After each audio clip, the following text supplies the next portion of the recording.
When the Galactic Council first detected Earth, they thought it was a joke. A small blue planet spinning around an average yellow star, home to a primitive species that still used combustion engines and fought wars over imaginary borders. The Council had seen thousands of such worlds before, all fragile and temporary, none worth notice. They labeled it a Class D developing civilization.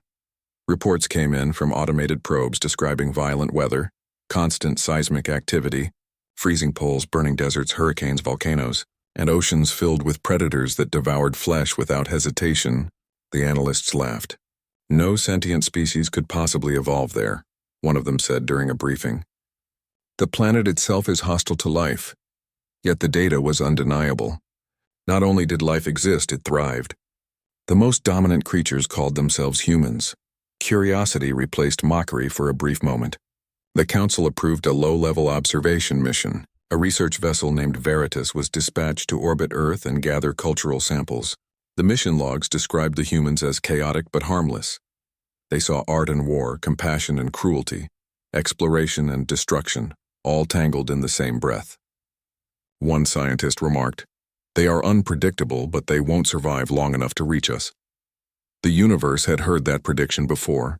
It was always wrong. A century later, the laughter stopped. The first sign came when a human vessel appeared in the Kevran system. It was a crude metal ship, small and ugly compared to the elegant designs of the Council's fleets.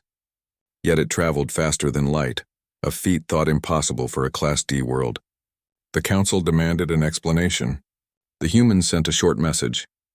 "We're just looking around." That single phrase unsettled the galaxy. Who explores without fear, without backup, without hesitation? Who steps into a vast unknown and treats it like a backyard stroll? Only a species that had spent its entire history surviving impossible odds.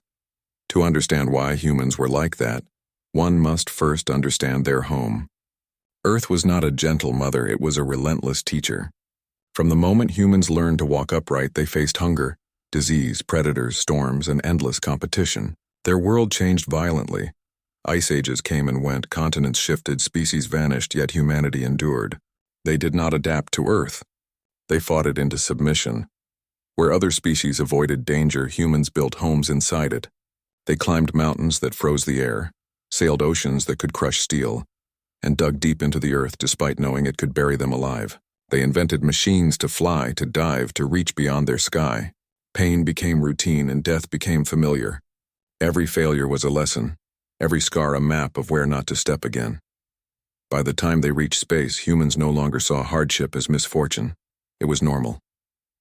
When their first colonies failed, they tried again. When their ships exploded, they built new ones. When entire settlements vanished into black holes or radiation storms, others followed the same path. To them, danger was simply part of the journey. The Galactic Council learned this the hard way. After the Veritas mission, several alien civilizations attempted peaceful contact. They thought humans could be guided, perhaps even civilized by interstellar standards, but humanity was already civil, just not by their definition. The first contact group from the Marn Collective landed near one of Earth's oceans to deliver a message of unity. Within hours, a hurricane struck. The humans helped them shelter, repairing their ships with tools not designed for alien metals. The Marn were astonished. "Why live on such a violent world?" they asked. A human replied, "Because it's ours." That sentence echoed across the stars. The second delegation came decades later. They offered technology in exchange for Earth's mineral rights. Humans refused. "We can dig for ourselves," they said. When the aliens tried to take it by force, they discovered the meaning of human warfare. The humans had turned destruction into an art form.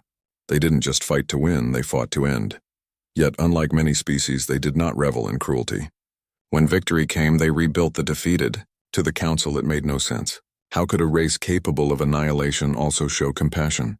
The answer lay in their origin. They had seen too much of both. Soon, rumors spread. A classification system used by explorers ranked planets from level 1 to level 10, based on environmental hostility. No world above level 5 had ever produced intelligent life. When scientists recalculated Earth's score, the result stunned them. Level 8. Level 8 worlds were considered death spheres. planets so unstable that automated drones often failed to survive a full rotation. Earth had earthquakes, floods, droughts, viral plagues, poisonous flora, and creatures with venom capable of killing giants. Yet humans not only evolved there, they thrived. The council convened an emergency meeting. "If they survive that," one delegate said, "what will they do to us if provoked?" It was already too late. The Terran Union, as humanity now called itself, began exploring deeper into the galaxy. They didn't conquer or enslave. They simply arrived, offered trade, and moved on. But every system they visited noticed the same thing. Where humans went, they left behind improvement. Broken satellites repaired, abandoned outposts restored, dying ecosystems revived. Still, the other species couldn't shake their unease.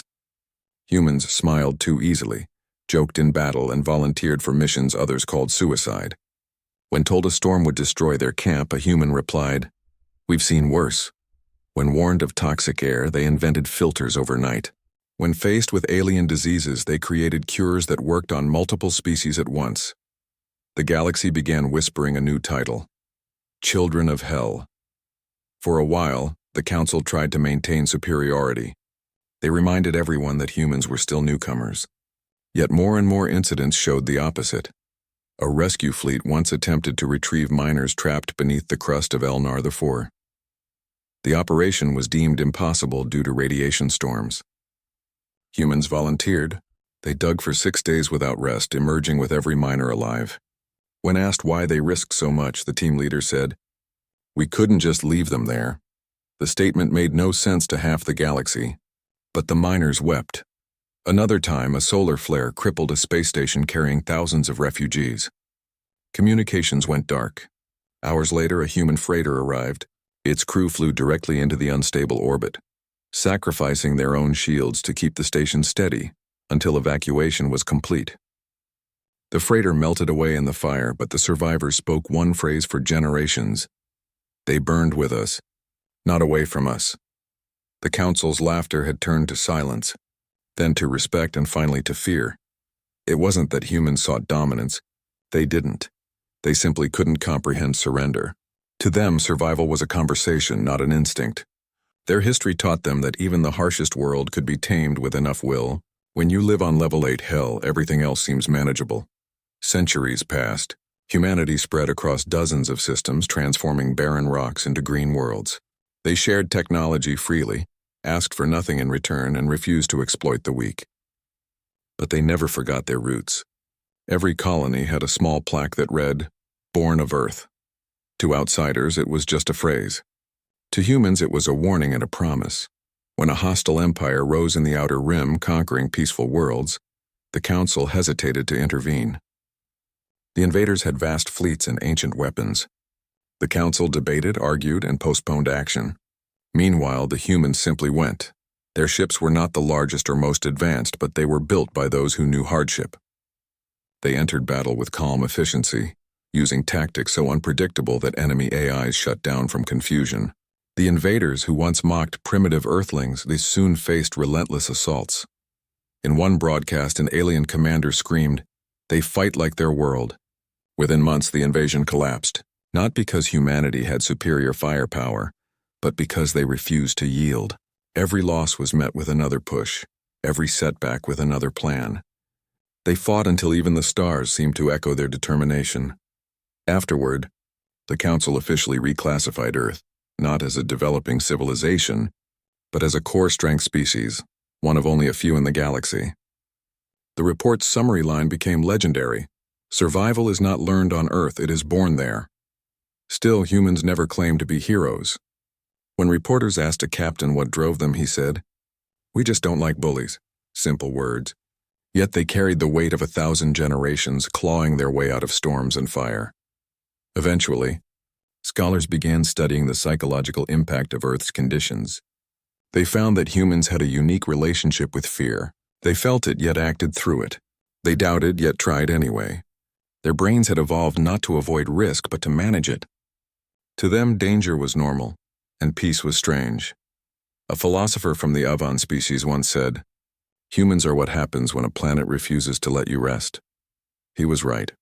There were stories told in space taverns, of human engineers fixing alien reactors with nothing but tape and determination, of human medics stitching wounds under meteor showers, of explorers landing on worlds so toxic that even robots failed. Each story began the same way. They shouldn't have survived. Each ended the same. But they did. Soon, young species began to look toward Earth for inspiration. Not for weapons or Wea,